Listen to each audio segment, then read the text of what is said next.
Hello. How's everyone doing today? Good. I'm doing okay. All right. I see some smiles. That's good.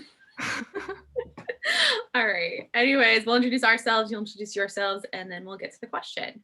My name is Jocelyn Broman. I'm an alumni of the We the People program. I competed at nationals back in 2006.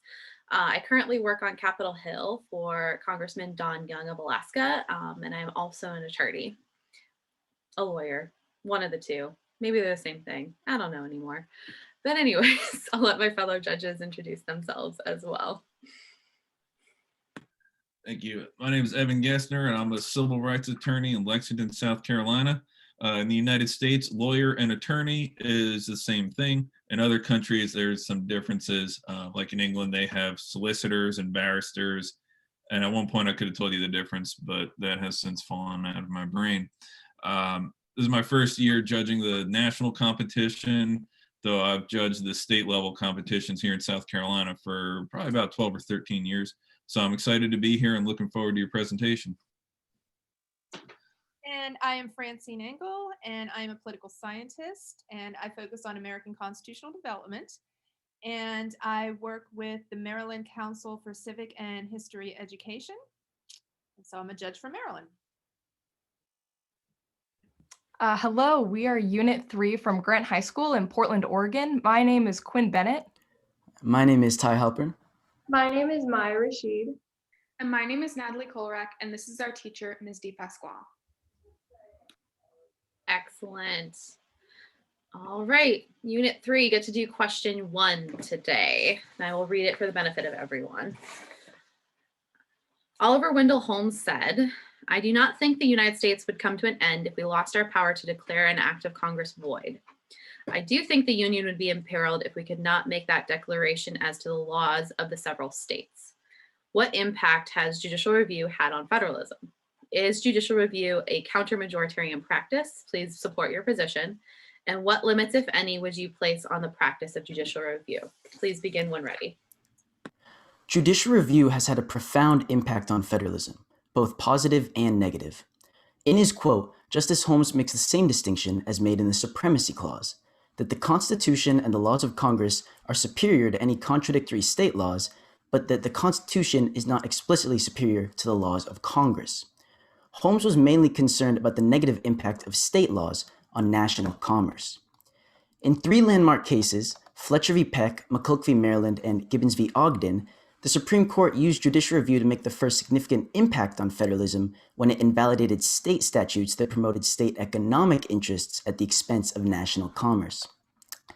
Judicial review's most significant impacts on federalism came several decades after the adoption of the 14th Amendment, which prohibited states from denying due process and equal protection.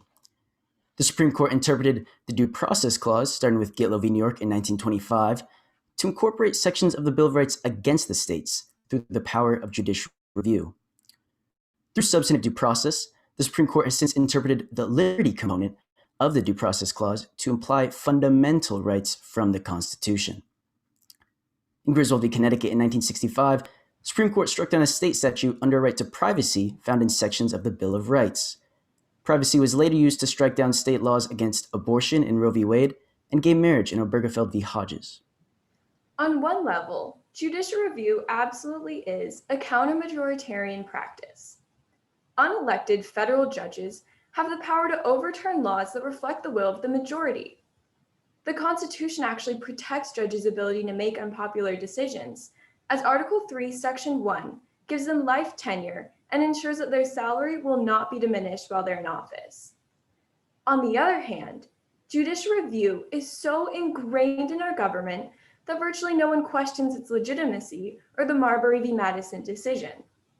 While some of the ways that judicial review is used, like substantive due process, are controversial, judicial review as a whole is a widely accepted aspect of our Constitution. Also, when judicial review is applied, it is enforcing a Constitution which has been adopted by the people. The Supreme Court already limits itself in many respects. Courts can limit themselves with the political question doctrine, in which courts refuse to decide issues where a case is committed to the political branches of government. The doctrine can also be applied when there are no judicially manageable standards distinguishing constitutional from unconstitutional laws, such as partisan gerrymandering, described in Reach v. Common Cause. Courts can also limit the scope of judicial review with the demanding interpretation of standing, applying the requirement of Article 3 that federal courts decide cases and controversies. Though we support reforms on the court itself, we don't support any additional limitations on the practice of judicial review because it would prevent the Supreme Court from checking the unconstitutional actions of other branches or the states. There are substantial benefits to broad powers of judicial review. For example, the ability to interpret the 14th Amendment to provide substantive due process rights to all inhabitants of the country has expanded civil liberties in cases like Griswold v. Connecticut, Loving v. Virginia, and Lawrence v. Texas. As Alexander Hamilton argued in Federalist 78, the independence of judges is required to guard the Constitution and the rights of individuals that it protects. Without the Supreme Court exercising judicial review, rights that are not supported by legislative majorities, like same-sex marriage, will never be protected. Thank you. We are ready for your questions. Excellent. Let's start with the political question stuff. How do we determine when a question is political or constitutional/legal? We decide a question is political when the issues aren't explicitly constitutionally remediable by the Supreme Court or by another federal or state court, and is too much of an issue that relates to politics, which would conflict with the court being an apolitical and nonpartisan branch. An example of this is in El Shifa Pharmaceuticals v. United States, where El Shifa was suing because the United States bombed his pharmacy because they thought that it had connections to Osama bin Laden. However, the court stated that because El Shifa just wanted them to say that their action was incorrect and it had no constitutional backing, they ruled it a political question. Yeah, another example of this is Pacific Telegraph and Telephone Co. v. Oregon, which held that the guarantee clause of the Constitution is a political question, as the court found it not justiciable because there are many forms of what a Republican government may be. So, but what do you do with like this political gerrymandering case? Like, because you had a lot of people that are like, this is a constitutional question. Then you had a lot of people who are like, no, this is a political question. So how do we come to those kind of consensus ideas? Well, the petitioners in Reach v. Common Cause, which determined that partisan gerrymandering was a political question, they argued using a mathematical standard about having a certain amount of votes for a certain candidate, but not sending that many representatives to Congress. But the court determined this mathematical standard, even using pure statistics to determine partisan gerrymandering, was too broad, and the court can't find a way to determine partisan gerrymandering being unconstitutional. Okay.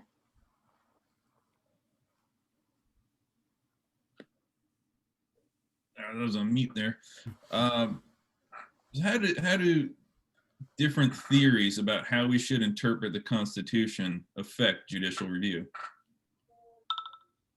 Those who have an originalist view on the Constitution will not want to exercise as much judicial review, specifically substantive due process, as those with a more living document interpretive view of the Constitution.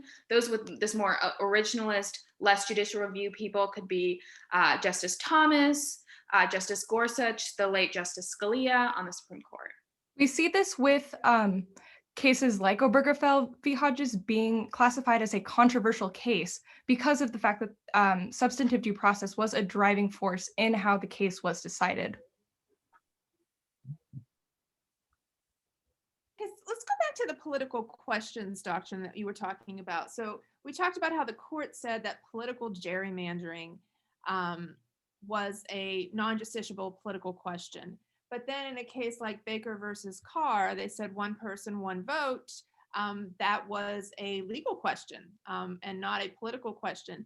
Do you think the court, that this is a self-imposed limitation, do you think the court has a good understanding for itself what a political question is? I mean, how do we know if it's a political question or a legal question?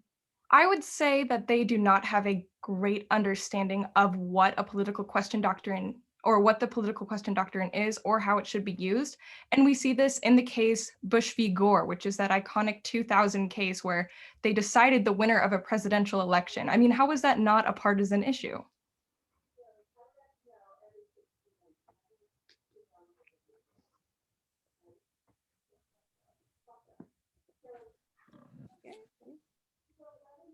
Evan, So you have a Then question? how do we clear it up then? I think just enforcing their own ideas of something being too political, deciding what, like the previous case of Bush v. Gore, deciding what an okay way of counting votes from an election is in a state, controversially or arguably imposes with that state's federalism as well, and the balance between the power of the states and the federal government. And so I think the court does have a good understanding of the political question doctrine. They just have to use it more. I think using this, like they have to use, like have a uniform use of the political question doctrine. Yeah, I would also say maybe stronger precedent with how the court uses the political question doctrine. As you just mentioned, Baker v. Carr and Rucho v. Common Cause, they slightly conflict almost, even though they're kind of different issues. They were both around the gerrymandering issue. We also see, as my colleague said, with the 2000 election versus how with the court dealt with our recent 2020 election and how they wish to more stay out of it. So I think a stronger precedent of how the court uses the political question doctrine would clear things up. Mhm. As a matter of practicality, though, going back to Bush v. Gore, what would have happened if the Supreme Court just said, nope, politics, not getting involved? If they're not going to take a look at it and make a decision, who is? Well, arguably the Florida Supreme Court should have had a say in it because state Supreme Courts are supposed to be the only ones who are able to rule over their own constitutions. And it was a matter about state election laws, and the federal government can only strike down state election laws if they conflict with the federal constitution. And the election laws and the way Florida was counting its votes arguably didn't go against any federal laws or the federal constitution. Let's switch over to the confirmation question of, we've got a bunch of Supreme Court justices that have been confirmed recently in a increasingly partisan atmosphere. So how does that affect judicial review, and how does that affect whether the court should continue to be counter-majoritarian? Well, getting rid of the judicial filibuster to where you no longer needed 60 votes to confirm a justice, but you only need a simple majority, allowed for more partisan judicial nominees and judicial justices being confirmed instead of having to have a more moderate justice confirmed. Yeah, and I think that it's made the court lose a lot of legitimacy with the public. And one way that we could counteract that is impose 18-year term limits on justices as proposed by Erwin Chemerinsky. Yeah, and this legitimacy is very important, as you talked about, with how this impacts judicial review. Since judicial review and things like that are more up to interpretation of the justices, if they do not have strong bipartisan legitimacy, their, I guess, holdings will not be as, enforced and credible. I want to go back to something that you said in your presentation. You were talking about substantive due process and fundamental rights being protected. How do we know when something is a fundamental right? The court determined in Roach v. California that a fundamental right is either implicit in the concept of ordered liberty, or as established in Pelko v. Connecticut, deeply rooted in the history and tradition of the nation. Yeah, and as Justice, may I finish my thought? Yes. As Justice Kennedy talks about, what's fundamental changes drastically over time. All right. Great job, everyone. Thanks so much. Great job, everybody. Round of applause for all your hard work and participation today. Yeah, excellent presentation, excellent statement. You kind of walked us through all of the answers to the questions in Also just gave us a good overview of like that historical practice, which I know Francine's going to want to hit on a little bit more probably. So I'll just jump as well. We've been together for too long today, guys. We just we just know where we're going to go now. A little punchy. Yeah, but overall very good. And your follow-up questions, I think we got some really good substantive responses from you to our questions. And I wish we could have gone a little bit longer and talk a little bit deeper. Especially now that you're like talking about an 18-year term limit. I don't know if that's long enough, honestly. So I would love to hear why 18 years versus 30 would be better. And so I think that we could get the thing, and then also getting to like what is actually partisanship, and does that actually translate to how justices actually end up ruling on the court? Because as there have been a couple of notable things of like Chief Justice Roberts ruling to uphold the Obamacare legislation, Justice Gorsuch ruling with the more like liberal wing, if you can call it that, of the court on like McGirt versus Oklahoma. So there have been some surprising things that happen for certain justices, depending upon like how your view is of whether they should be doing it one way or another. So it would be fun to get a little bit more, it would have been fun to get a little bit more deeper, but overall really good understanding. With a political question, I was kind of hoping to get a little bit more of what's actually a political question, and what do you think it actually is? And so, I mean, I don't know how deep of an answer I have for myself, so I'll give you a little bit of that, but I would have liked to get a little bit more responsiveness on what does it actually mean to be a political question versus a legal question. So I'd like to have you guys talk about that a little bit deeper, and also that Bush versus Gore, like, that's like the weird, like, wild child out there, like, because the Supreme Court was like, we're going to rule on this, and also you can't use this as precedent at all whatsoever. It's just, then what is it here for? But yeah, no, it'd been fun to do a little bit deeper on that as well. So, but great job, and it was a great conversation. Absolutely, great job, everyone. This I think the first presentation today, definitely, maybe the only one that I can remember, where we would ask a follow-up question, and you all very quickly, I mean, in less than 30 seconds, just flat out answered the question. And I think I asked the question about, how does differing theories of constitutional interpretation affect judicial review? And you just flat out said, look, either you're a strict constructionist and you're not going to want to change much, or you view it as a living document and you're going to be a little more malleable for that. And that's exactly the answer. It was kind of impressive to see that. And I think we as judges really quickly had to kind of gather ourselves and move on, because there wasn't much room. Y'all seriously just answered the question. I always say I'm always impressed every year to hear high schoolers, making the arguments that you all are, and referencing case law, Federalist Papers, things like that. I never would have guessed that I would hear high school students refer to Erwin Chemerinsky. And Jocelyn, you had asked where they came up with the 18 years, and it's because Professor Chemerinsky thinks it's a good idea. So I think that it's a good idea to do it 18 years. That's what I want to get at. I'm going to have to defer to the good professor there on that one and his reasoning, but I don't know offhand. So again, guys, really great job. I can tell you all put a ton of work into this, a lot of preparation, and it shows. Great job. Yeah, and I actually got to take a First Amendment class with Professor Chemerinsky. So he is he's a good person to cite. He's great.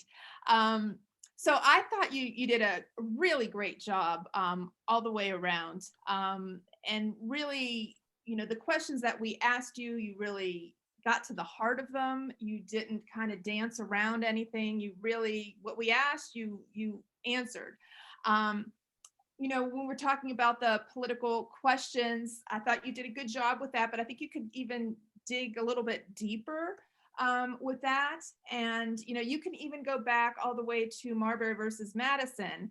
If you read, people your age don't really read the whole decision, but if you read the whole decision, one of the things that Marshall talks about in there is, as he's trying to defend why the court should have judicial review, that there is a difference between a political question and a legal question.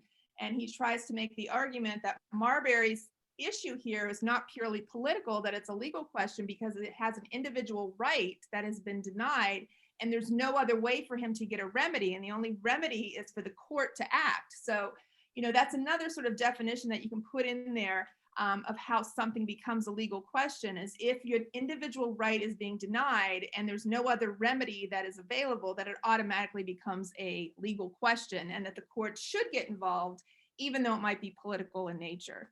So just something, something for you to keep thinking about with that, because I thought you did a really good job dealing with that difficult topic. And, I was really impressed, when I asked you about, fundamental rights, if you could define them, because you were doing really well with all your questions. I'm like, I want to dig a little deeper here on something that's a little bit more difficult. And like, they brought it up, so it's okay. With fundamental rights, and you just came right back, gave me clear definitions, cited the cases for it. So that was really, really nice to see. You were really prepared. You should be really proud of yourselves. Great job. Absolutely. Great job all around. Great job. Thank you. Thank you. Thank you.